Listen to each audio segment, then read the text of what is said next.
free will. What does free will create? When there's a loss of free will, what is lost? If you have free will, what will you create? You can create anything. You can create just about anything that you can manage. You can start with this, and then add this, and add that, and add this, and then what do you got? Well, something. But you made a choice to make that. And what about the new thing? A new idea comes to you. What are you going to do with it? If you didn't have free will, would you have that idea? Could you choose to follow that idea if someone else didn't want you to? Because then what would be lost? That idea. That new fabrication to life. What protects free will? Stubbornness. Choosing to be what you want to be. Democracy. And democracy protects us in what other way? Protects our livelihood by protecting our money. Thou shalt not steal. It protects our lives by protecting us from harm. Why? Why, when free will should be abundant, should we not be allowed to harm other people? Because do you want to be harmed? There's a great share. There's a great share of requests to say, I don't want to be hurt. I don't want to be slaughtered. I like to live it. The greater that share is of whatever choice it is in politics or life, the greater, then that's when organizations such as governments get involved. Because if it's a great share among other people and they're not getting it, the government comes in and says, you know what? We're going to help you out. We're going to protect you. And that's why governments were started. That's why kingships were started. Was because there was a great share among the people.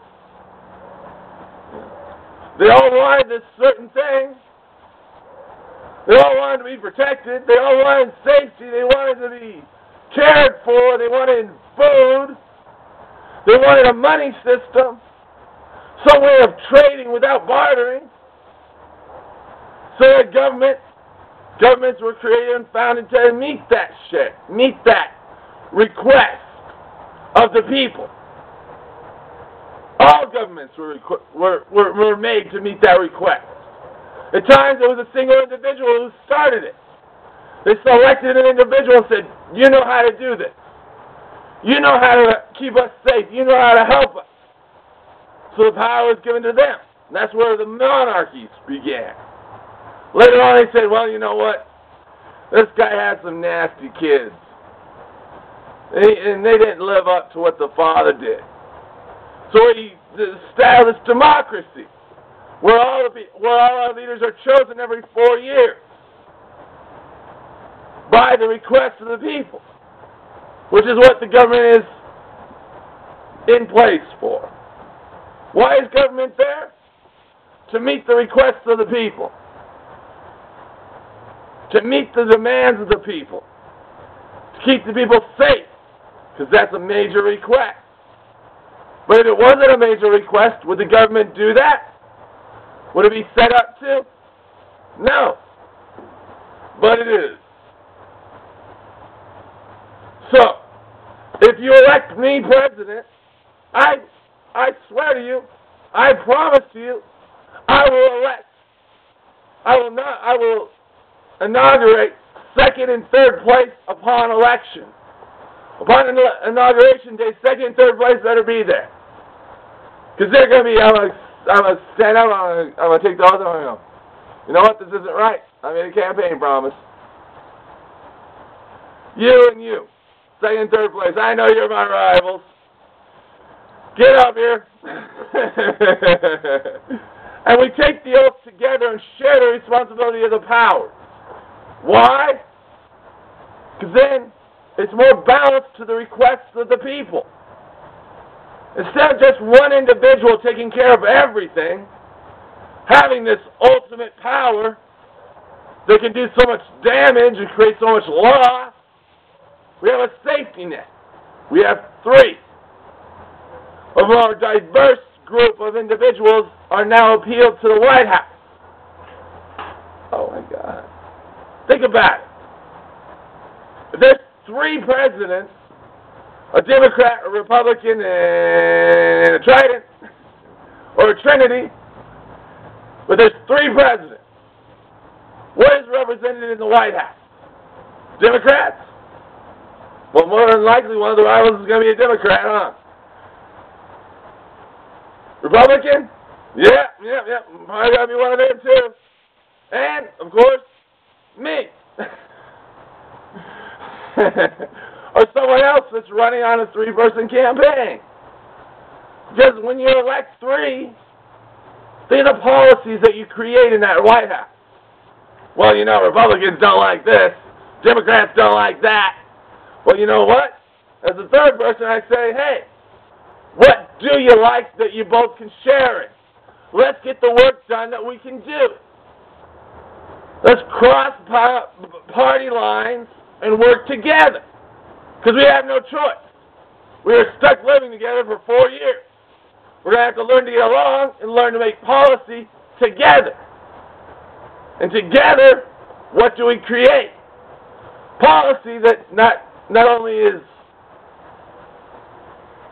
liked by Republicans and Democrats, but by others as well. And the policies are there and they're doing their purpose.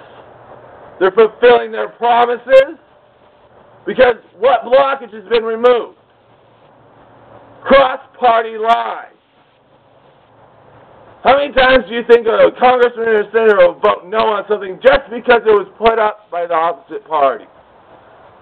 Well, in this White House, you know what? The policies coming down are put out by 3 different individuals, rivals in the contest to be president. So how does that meet the people's needs? The people want a government of the people. And when one individual is in charge, what happens? Sometimes good, sometimes bad situation. You put 3 in charge, and what are we going to get?